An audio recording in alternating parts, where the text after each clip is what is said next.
What's going on, everybody? Lil Chris here, and in today's video I have 3 different line drills that I'm going to demonstrate and I'd like for you to try. But not only that, I have this new tool that I'd like to showcase that I picked up from my buddies over at the Pool Player Podcast. This is the Drill Partner by Moonlighting Billiards.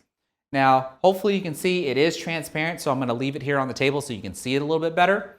But it's 35 inches in length, and it has 9 cutouts for you to place up to 9 balls at different spacings to create your lines for your drill. Now, according to their website, they list this tool at $29. And I wasn't exactly sure how I might feel about using this tool, but come to find out, if I didn't have this tool, I'd end up using my laser level, measuring tape, and reinforcement labels to create the lines for these drills that I'm about to demonstrate. So for $29, that replaces all 3 of these tools. Turns out to be pretty cost efficient.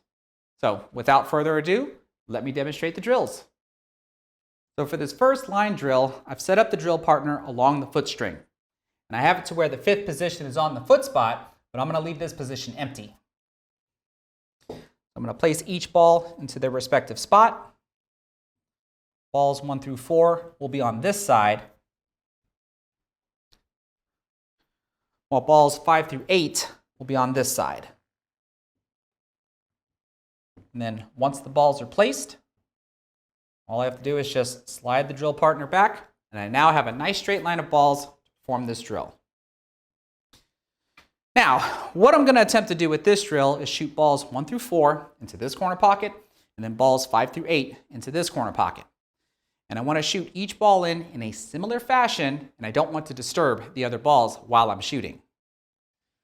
So in order to shoot each ball in a similar fashion, I've given myself this small cut angle on the 1 ball, so that way I can have my cue ball come off the side rail, bounce back out for the 2, and hopefully have a similar cut angle.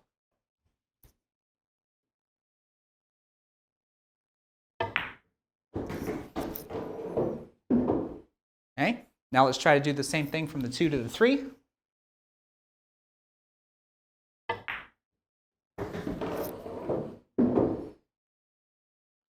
Then from the 3 to the 4.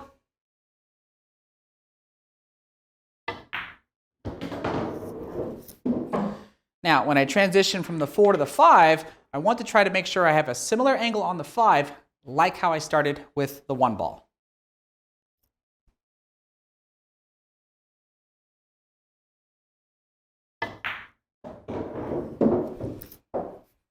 Now, not as similar, but I can still shoot this the same way as I did the previous shots. The only difference might be is I might have to use this rail as well to get position on the 6.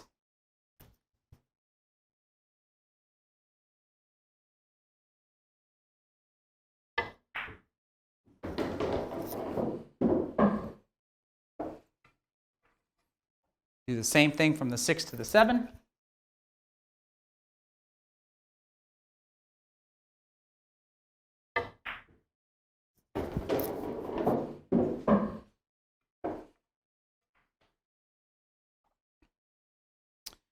Now it looks like on the ending position I won't be shooting the 7 the same, or transitioning from the 7 to the 8 the same way. Looks like I'm just going to draw back for position on the 8.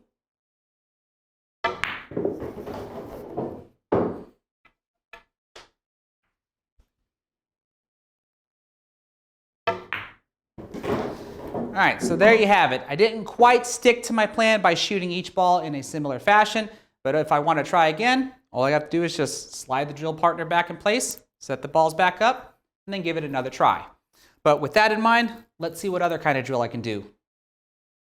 For this next drill, let's go ahead and try to use all 9 balls.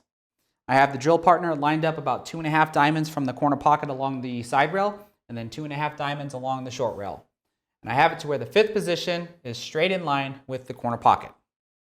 So let's place each ball into their respective spot.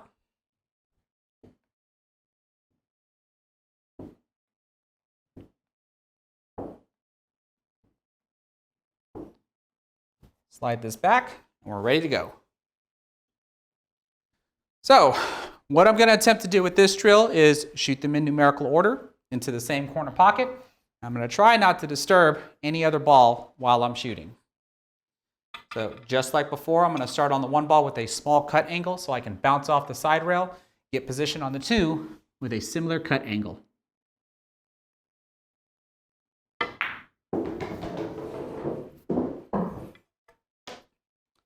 Try to do the same thing from the 2 to the 3.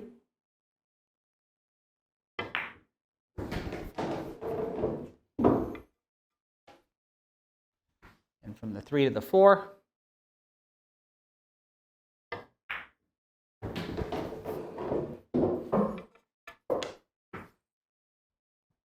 Four to the 5.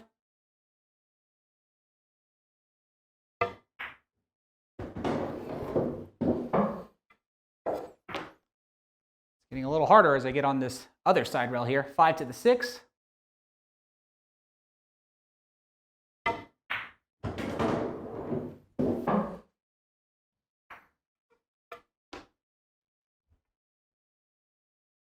Six to the 7.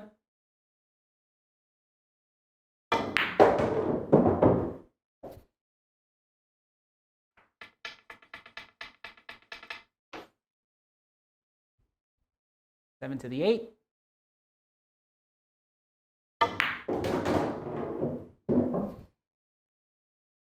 Whew. And it looks like here on the 8, I can try to draw back for position on the 9, so that way I don't touch it.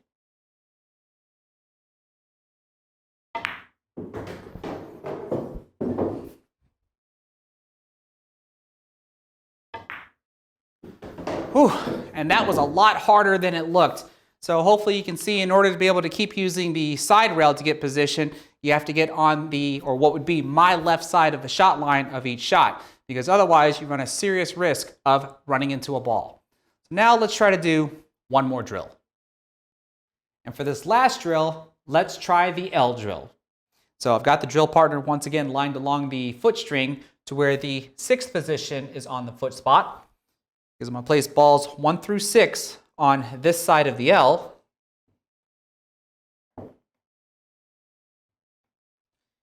Take the drill partner out. Switch over to this side. Put the drill partner back in place where the 6th position occupies the 6th ball. And then put balls 7 through 11 in place. And then we're ready to go. So now, let's see if I can shoot all these in numerical order and not disturb another ball. And just like before, small cut angle on the 1 ball, so we can have the cue ball bounce off the side rail and try to get a similar cut angle on the 2.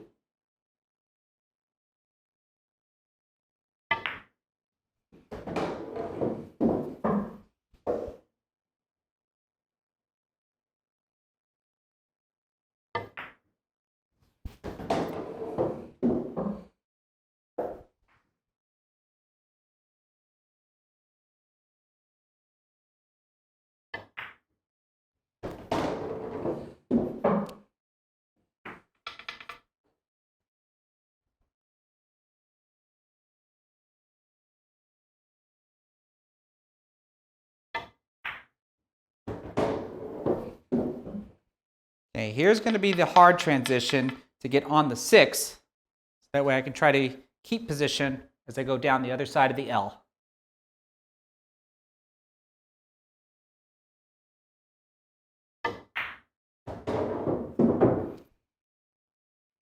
And see, I'm on the bad side of the 6 here. I'm going to try to use a lot of inside spin to kill the angle off of this rail. Hopefully come somewhere right around here for the 7.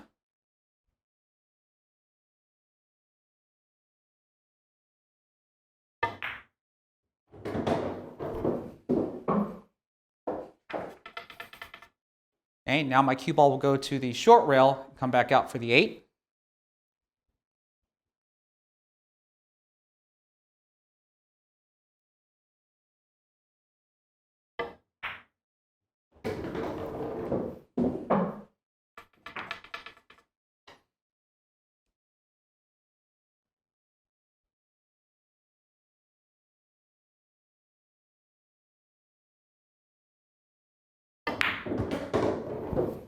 Had to kind of thump that one.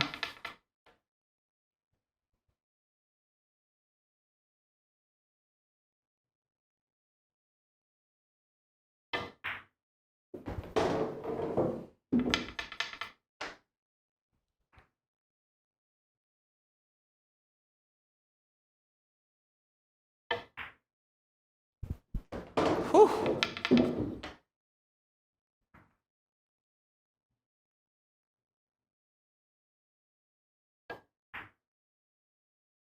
All right, so there's the completion of the L drill. And you can see that you can't really shoot each ball in a similar fashion other than being able to go from one rail to the other. Sometimes you can actually land in positions where you kind of just slightly draw back on each ball or maybe just stun over on each ball. It all really just depends on your cue ball control. And as you saw, going from the 6 to the 7, I had to really hold the cue ball off of the first rail to get position on the 7. And that's going to wrap things up for today's video. So I think it's fair to say that the drill partner from Moonlighting Billiards does exactly what it's designed to do. It allows you to easily set up balls in a straight line to perform any type of line drill. And if you're any type of player like myself and you're very particular with how you like to set up drills and exercises, then I think a $29 investment is very cost efficient rather than using a laser level, measuring tape, and reinforcement labels. Now, with regards to the drills that I perform, let me know what you think about in the comment section below. And as time goes by, I'll perform some additional drills using the drill partner to set things up. So if you like what you saw here, please give this video a thumbs up. Don't forget to subscribe and then ring that bell to be notified anytime I go live or publish a new video. Take care, everybody.